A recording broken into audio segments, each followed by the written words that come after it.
I want to give all the credit in the world to Boston. I thought Kenny Smith on TV last night got it exactly right.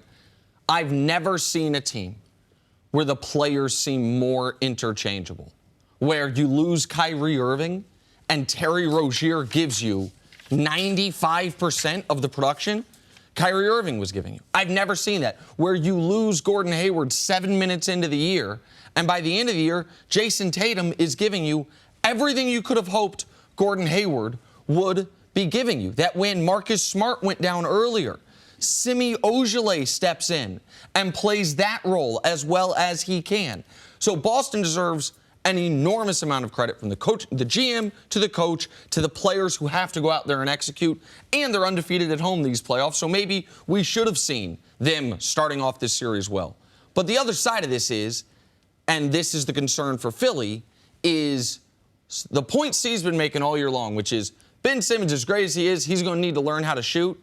Well, Boston... Oh, no, that's not important in basketball. Oh, no, that's not important. Well, here's the thing. I don't think anyone's ever doubted that shooting is important, but we saw Ben Simmons over the course of the year be extraordinary, have an all-time rookie campaign despite not being able to shoot. Well, Boston has solved him thus far in these playoffs. They were minus 22 with Simmons on the court in a game that was only a 5-point game.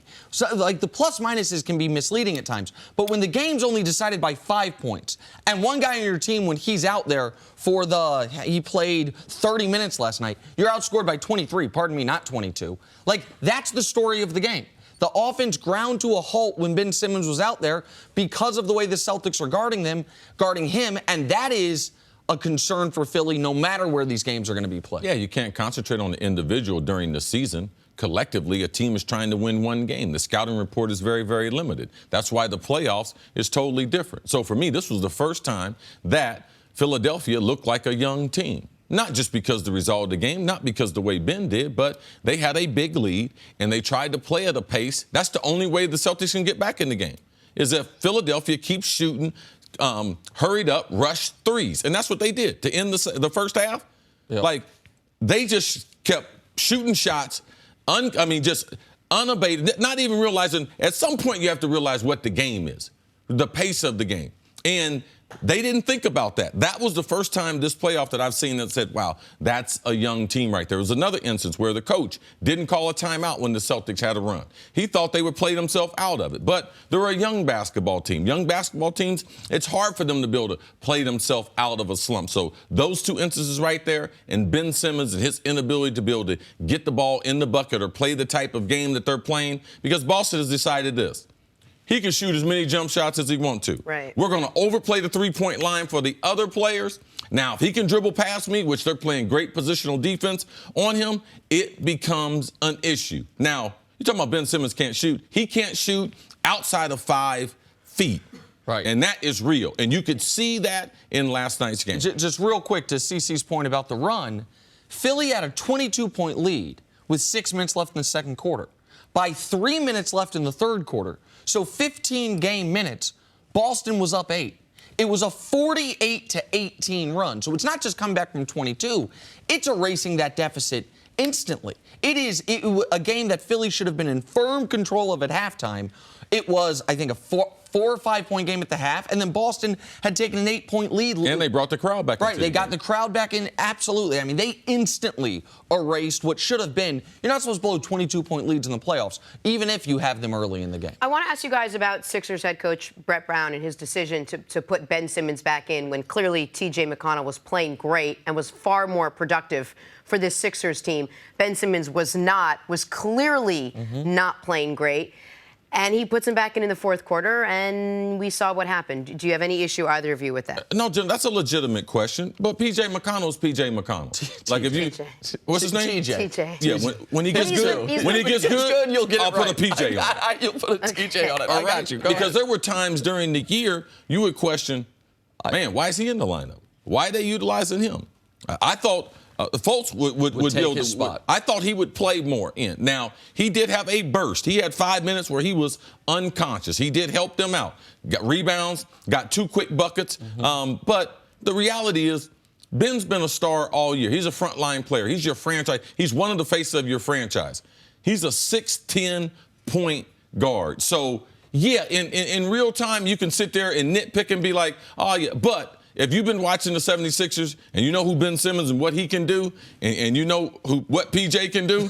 But PJ was plus 16 last night. Listen, absolutely. And Simmons, But the totality of it, Jenna. Right, like, just real quick, they kept him out as long as they could have. Ben Simmons went out midway through the third, did not go back in midway through the fourth. That is not your regular rotation. He was supposed to go out midway through the third, come back beginning of the fourth. So they gave TJ as much time as they could have, but you cannot do the process and then in a critical moment keep your rookie off the court. No, he's got to go through this. Either for good or for bad, he needs to be out there. It is more important for Philadelphia long term that Ben Simmons either figure it out or deal with the fact that he couldn't. Because you don't draft injured players because you're waiting on a process. You don't draft Euros that aren't going to come over for a few years like Saric. Have Embiid play 30 games in 3 years. Have Simmons sit out the end of last year when he didn't have to. And then all of a sudden disregard when you're in the crucible of the moment and say TJ McConnell gives us a better chance. And TJ McConnell was playing so over his skis. I think Brett Brown felt like we've stolen as many minutes as we can. If we're going to win this game, Ben Simmons is going to have to show up. He just couldn't show up. They got to have a long film meeting with Ben Simmons and figure out how they are going to solve the equation that the Celtics have laid out for them. Because I've talked about how you can't simply sag off Simmons. Like, we know Simmons can't shoot. So all year long when he was dominating people, you wondered, all right, so why don't you just lay off him? That way he can't drive around you. He's so tall and such a great passer, if you lay off him, he has easier vision for the passing lanes, and he was cutting people up with that. What the Celtics have done is a hybrid of, we're going to guard you with a bigger person, we are going to lay off you, and we are going to clog up the passing lanes with our other defenders while also never helping off three-point shooters. And Ben Simmons it's the first time as a pro, he's found an equation he can't solve. He has been brilliant this rookie season. Against the Celtics, he has not been. And that's how can Philly get back in this series? And listen, they're down 2-0, but those games were on the road. Like, it's not the situation Toronto's in. Ben Simmons has to look like Ben Simmons looked the last 2 months of the season. Not just his whole rookie season, but particularly the last 2 months when he was extraordinary. Ben Simmons hasn't scored 20 points in a win since their game a month ago against Cleveland. But why would the Celtics do anything different? Well, go back at him exactly the same. No, the Celtics won't. But then you have to counterpunch as Philly to figure out what the weakness in their defense is. The Celtics role players have played well at home. They've played well at home throughout the playoffs, haven't lost a game at home, but they've been a different team on the road. And that's what's going to happen to Ben Simmons. They're going to play 2 games in Philadelphia. He'll get the home crowd. He'll be sleeping in his own bed. He'll get the good feeling back. All right? They will run some sets because it's important that Brett Brown runs some sets for him to get him some point-blank range shots. Also, they got to rebound the basketball better. If they rebound the basketball better, they can get out into the fast break where you don't need to call a play. He needs some time to be able to get his shot before the defense is able to get set up. The Celtics, one of the best, if not the best, team defense in the NBA. That has taken away some. They've taken him out of the transition, so that's what they have to do in Games 3 and Game 4. The Celtics role players, they've been a shell of themselves when they go on the road. I believe they'll be the same way. I believe we'll watch these 2 games in Philadelphia, and we'll get to Game 5 and be like, well, I still think Philly's a better team than the Celtics. Yeah, that it's most likely 2-2 when we play another game in Boston. To Cece's point about the home-road splits, Celtics have played 6 home playoff games. They're 6-0. 3 road playoff games. They're 0-3, and all the numbers indicate exactly what Cris is saying. I want to say one other thing about a Philly player. Joel Embiid, listen, if they're not going to double Embiid, he can't have 20 points on 22 shots. Like, the Celtics have decided we are not helping off three-point shooters. We are not going to let Bellinelli and Ilyasova and Covington kill us, much less J.J. Redick, who can get open on his own. Okay, if that's the case, Embiid needs to be putting up monster games. Like, that is the quickest and easiest path to victory for Philly because that is what the Celtics defense is allowing. They're letting Baines or Horford guard Embiid one-on-one. Embiid's got to take better advantage of it than he has thus far in this series.